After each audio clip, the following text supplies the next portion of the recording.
Olá, boa noite. Veja no Brasil TV.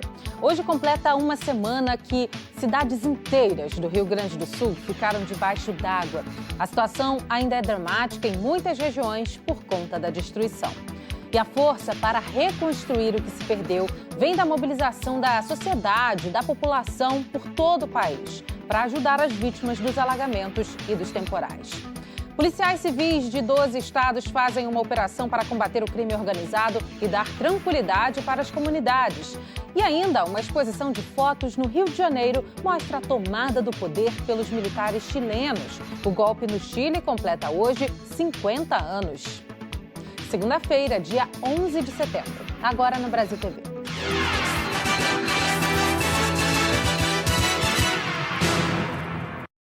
Uma semana depois do ciclone e das chuvas que atingiram o Rio Grande do Sul, 92 cidades estão em situação de calamidade.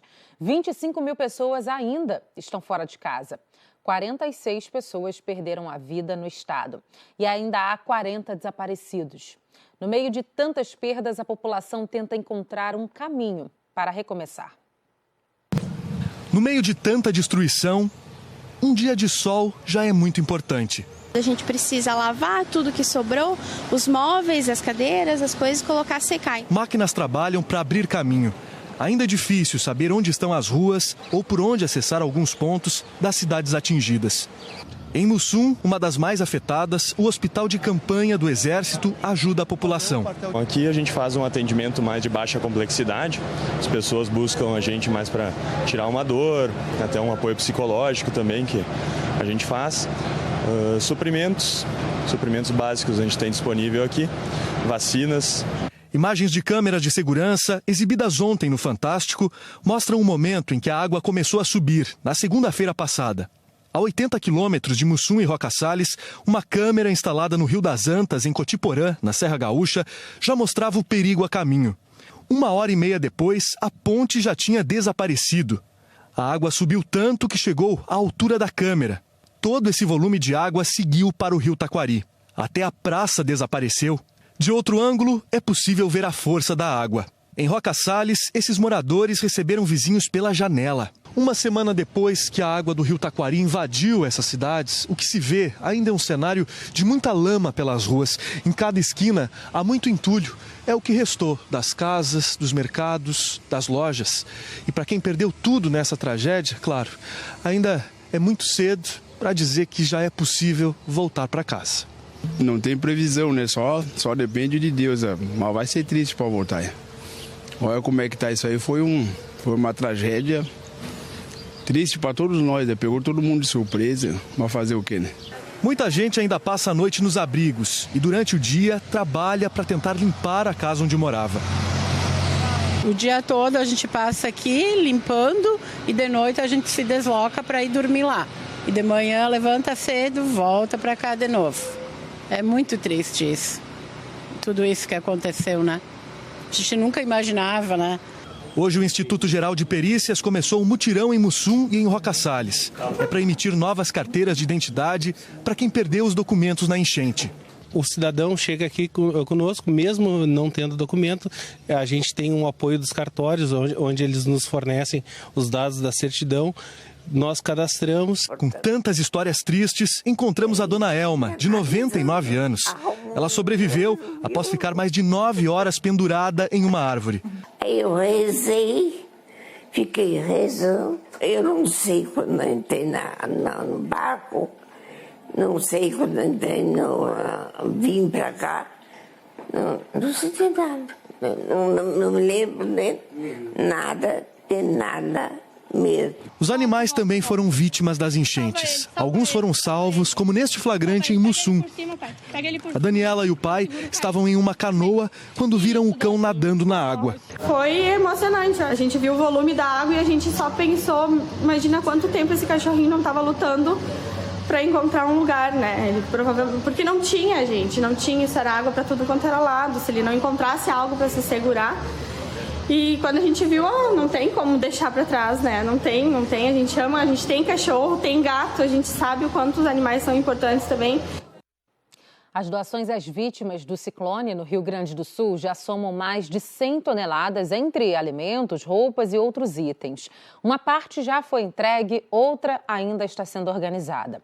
Hoje, mais um estado, São Paulo, mandou também profissionais para ajudar no atendimento aos sobreviventes e também na busca pelos desaparecidos no Vale do Taquari. Mais ajuda está a caminho do Vale do Taquari. 6 homens da Defesa Civil de São Paulo, que no começo do ano ajudaram nos resgates de vítimas do terremoto na Turquia e da tempestade que atingiu o litoral norte paulista, estão na estrada neste momento. Eles vão se juntar aos bombeiros gaúchos, catarinenses e do Paraná, que estão fazendo as buscas por desaparecidos e ajudando os sobreviventes. A Defesa Civil de São Paulo também começa a enviar os alimentos arrecadados pelo São Paulo Futebol Clube. O tricolor paulista vai arrecadar alimentos até sexta-feira. É feita pelo São Paulo, mas aceitamos doação de todos os times. São Paulo, nossos co-irmãos, né? Palmeiras, Corinthians, de todos que puderem trazer, será bem-vindo. O governo do estado vai entrar com a logística de transporte daqui do São Paulo Futebol Clube até a região de Lajeado, lá no Rio Grande do Sul. Em outro ponto da capital paulista, 15 voluntários da Legião da Boa Vontade também organizaram doações recebidas. Em 4 dias, esse centro humanitário já arrecadou 46 toneladas de doações de produtos de limpeza e higiene pessoal. Desse total, 42 toneladas já foram entregues ao centro de distribuição do município de Lajeado. Quem quiser ser voluntário, quem quiser trazer a sua doação, pode procurar a LBV nas redes sociais e ali encontra todas as informações, tanto para doação pelo Pix, tanto para doação em item, trazendo aos postos de arrecadação, ou mesmo para doação voluntária. A Defesa Civil do Rio Grande do Sul já enviou 11 caminhões com doações ao Vale do Taquari, com 65 toneladas de roupas, alimentos não perecíveis, água potável e colchões. As arrecadações continuam, mas a Defesa Civil Gaúcha pede agora doações de itens de higiene, como fraldas infantis e geriátricas, materiais de limpeza e ração animal. Doações de lanternas, pilhas, velas e fósforos também são bem-vindas.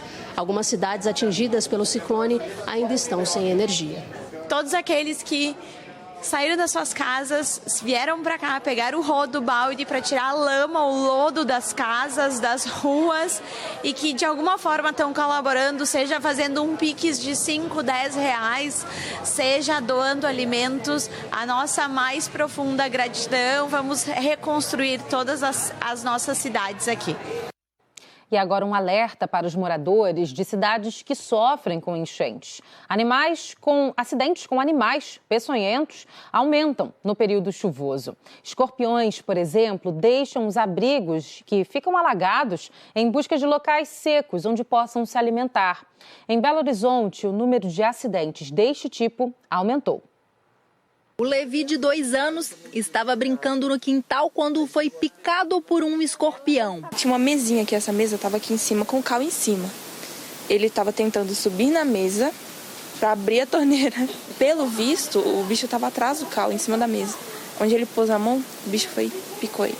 O menino foi levado até a unidade de saúde mais próxima, mas lá não havia soro para o tratamento. A avó, então, pediu ajuda a policiais militares que colocaram o Levi na viatura e vieram para Belo Horizonte.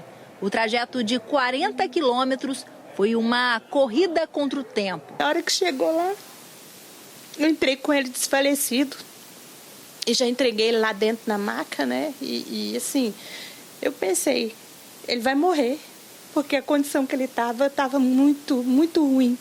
Em casos graves como o do Levi, o socorro rápido faz toda a diferença. O soro anti-escorpiônico só pode ser aplicado nas 2 primeiras horas após a picada. É ele que neutraliza os efeitos do veneno. Para qualquer animal peçonhento, e o escorpião está dentro disso, a gente não deve fazer nenhum procedimento local. Furar, chupar, amarrar, isso só traz dificuldade. E nem dar nada para o indivíduo ingerir. Os casos envolvendo picadas de escorpiões aumentaram do ano passado para cá. Só no Hospital João 23, que é referência nesse tipo de atendimento, de janeiro a agosto, foram mais de 1.050 pacientes. Acidentes com escorpiões acontecem o ano todo, mas tendem a aumentar nos períodos de chuva e calor. É nessa época que os animais saem das tocas e galerias e migram para o interior das casas. Por isso, as ações de vigilância devem ser constantes. Em Contagem, na Grande BH, a prefeitura está de olho nos quintais. Eles ficam bem escondidinhos, quando entardecer eles saem. Então, manter sempre tirar, revirar, trocar de local e sempre usar uma luva raspa de couro. Ele adora ficar dentro dos tijolos ali, ó. Seu Valdenês ouve com atenção as orientações para evitar que escorpiões, que ficam escondidos em lugares escuros e úmidos, como embaixo da madeira, tijolos e na rede de esgoto, entrem na casa dele. Tem ralinho ali, ó. Ele é daquele padronizado que já tem aquela tampinha. Só você fechar e entardecer. Deu uns 4 meses, 5 horas, fecha. Porque pode ser passagem de baratas e escorpiões para dentro da sua residência. Tem que ficar atento e muito atento, né? Porque o trem não é fácil, não. Porque se a gente não tiver cuidado, a gente pode correr perigo. Acidentes com abelhas também têm crescido no estado. E quem é alérgico ao inseto pode até morrer se não for socorrido a tempo.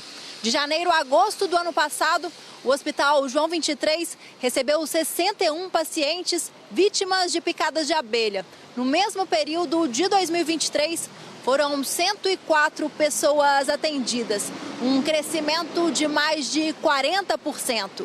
Aumentaram também os acidentes com picadas de serpentes. Foram 24 atendimentos em agosto de 2022 e 30 em agosto deste ano. Além do socorro urgente, os médicos orientam, se possível, fotografar o animal que provocou o acidente. Isso ajuda na identificação da espécie para que seja dado ao paciente o soro específico para a neutralização do veneno. A poluição do ar em Rio Branco, no Acre, cresceu quase 10%, apesar do registro de queda nas quantidades de queimadas. O tempo seco também ajuda a piorar a qualidade do ar. Ao olhar para o horizonte, tudo o que se vê, além das casas e das árvores, é uma imensa cortina de fumaça que cobre a cidade de Rio Branco. Essa poluição é resultado das queimadas que são registradas com mais frequência nessa época do ano, com pouquíssimas chuvas e o tempo mais seco. Durante a reportagem, nossa equipe encontrou um foco de incêndio em uma área de mata, no limite da área urbana da capital acreana. Dados da Secretaria de Meio Ambiente do Acre apontam que em agosto deste ano foram registrados mais de 1.300 focos de incêndios em todo o estado. Já no mesmo período do ano passado, o total foi de mais de 2.600 focos. Com isso, houve uma redução de 47,4%. Mesmo com a diminuição, os acreanos ainda enfrentam o tempo seco e a fumaça causada pelas queimadas. Tá sendo difícil porque a gente fica com falta de ar e a gente tem os bebês da gente e o meu filho ele tem problema disso. Isso significa que isso é muito ruim, tá difícil. De acordo com a rede de monitoramento da qualidade do ar do Acre, a capital Rio Branco está com mais de 40 microgramas de material particulado por metro cúbico no ar. 3 vezes mais que o índice aceitável pela Organização Mundial da Saúde, que é 15 microgramas de material particulado por metro cúbico, em média a cada 24 horas. E esse nível de poluição prejudica a saúde da população. A Charlene tem 5 filhos que já tiveram problemas respiratórios por causa da fumaça. Bem, estou dando bastante vitaminas para eles, né? Água, dando bastante banho, tentando evitar ao máximo até de eles saírem para o quintal. Porque só em você sair você já sente um mormaço, então eu evito até de eles para o quintal por causa disso. Agora a gente vai para o intervalo, mas passa rapidinho. Na volta você vai ver. Na Bahia e em outros 11 estados, equipes da Polícia Civil cumprem ordens de prisão, de busca e apreensão contra suspeitos de vários crimes. E ainda, o golpe no Chile, que completa hoje 50 anos, foi registrado por um brasileiro, o fotojornalista Evandro Teixeira. As fotos estão em uma exposição aqui no Rio. A gente volta já já.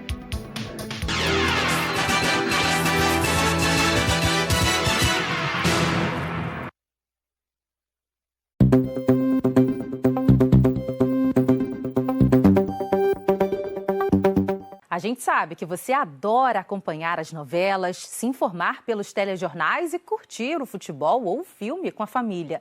Se você assiste a programação da Globo por uma antena parabólica das convencionais, fique ligado neste recado. O sinal 5G já chegou em algumas cidades e pode afetar a qualidade da transmissão de TV que você recebe via satélite. Cada usuário de parabólicas convencionais precisa fazer a migração para outro modelo de antena, aquela menorzinha.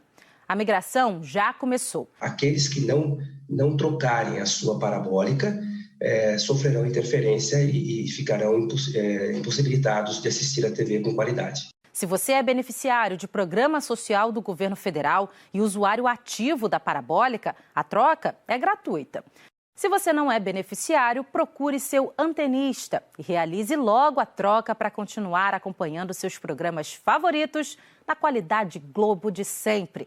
Confira se a sua cidade já tem atendimento disponível para a troca da parabólica no site www.sigaantenado.com.br ou pelo telefone 0800 729 2404.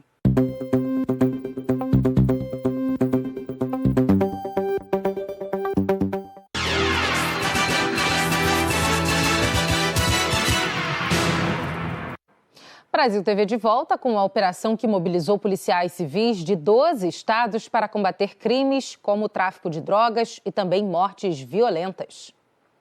Os policiais foram às ruas em 3 cidades do interior da Bahia para cumprir mandados de prisão e busca e apreensão. Nos endereços, as equipes apreenderam documentos. A Operação Paz começou no dia 1º de setembro e mobiliza as polícias civis de 12 estados. No Maranhão, em 10 dias, pelo menos 58 pessoas foram presas em flagrante e 15 menores foram apreendidos.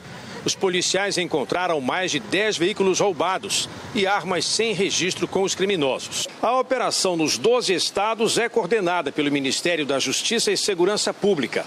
O foco é identificar criminosos envolvidos no tráfico de drogas e em mortes violentas, principalmente homicídios. Até o momento, 20 pessoas foram presas aqui na Bahia.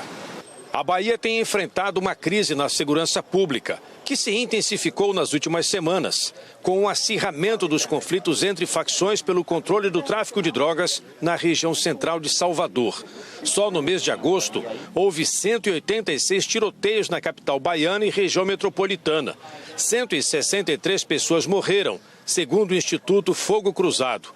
Dados do Anuário Brasileiro de Segurança Pública mostram que desde 2019, a Bahia é o estado com maior número absoluto de mortes violentas intencionais no país. Ao longo do ano passado, foram registrados mais de 6.500 homicídios, latrocínios, lesões corporais seguidas de morte e mortes decorrentes de intervenções policiais, em serviço ou fora.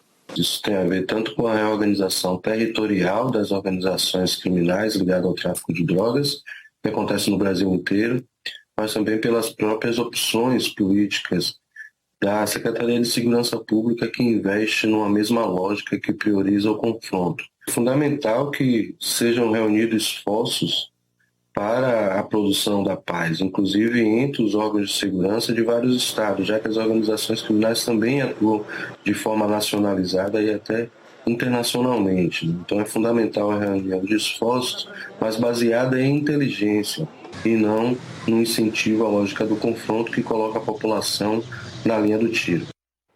A Secretaria de Segurança Pública da Bahia afirmou que o número de assassinatos recuou 3,3% de janeiro a agosto. Também disse que até a primeira semana de setembro, as forças estaduais apreenderam 44 fuzis em operações contra o crime organizado e que fez investimentos em concursos, equipamentos, capacitação e tecnologia para ampliar o combate à violência e reduzir o número de mortes. A gente fala agora do caso da menina Heloísa, de 3 anos, baleada na Baixada Fluminense. O Ministério Público Federal do Rio investiga por que um policial rodoviário federal à paisana e sem autorização entrou no centro de terapia intensiva do Hospital de Duque de Caxias, onde a menina está internada. Ela foi baleada por um agente da PRF na última quinta-feira.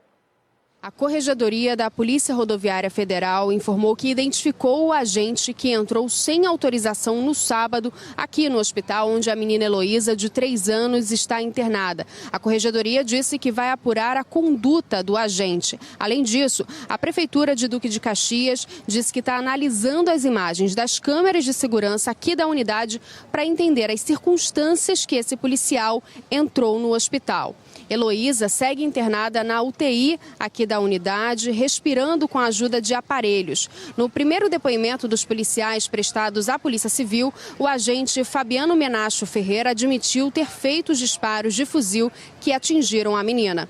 A criança foi baleada no feriado de 7 de setembro durante uma abordagem da Polícia Rodoviária Federal.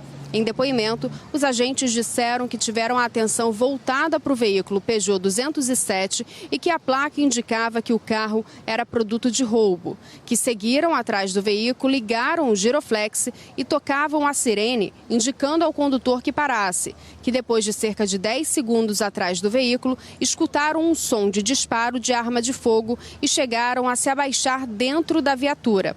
O agente Fabiano Menacho disse que disparou 3 vezes com um fuzil na direção do Peugeot, porque a situação fez supor que o disparo que ouviu veio do veículo da família de Heloísa.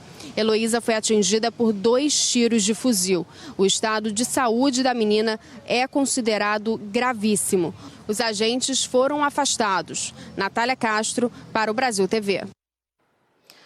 O diretor-geral da PRF, Fernando Oliveira, disse que, mesmo se o veículo não atender ao sinal de parada, não é permitido atirar num carro em fuga, é necessário fazer o acompanhamento tático.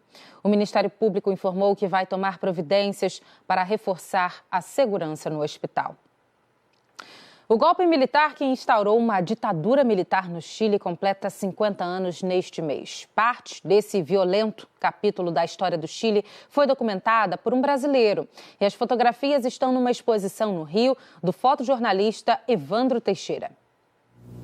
11 de setembro de 1973. Há 50 anos, tropas militares chilenas bombardeavam o Palácio de la Moneda, sede do governo em Santiago. O golpe militar derrubou Salvador Allende, presidente democraticamente eleito, que morreu durante a tomada do palácio.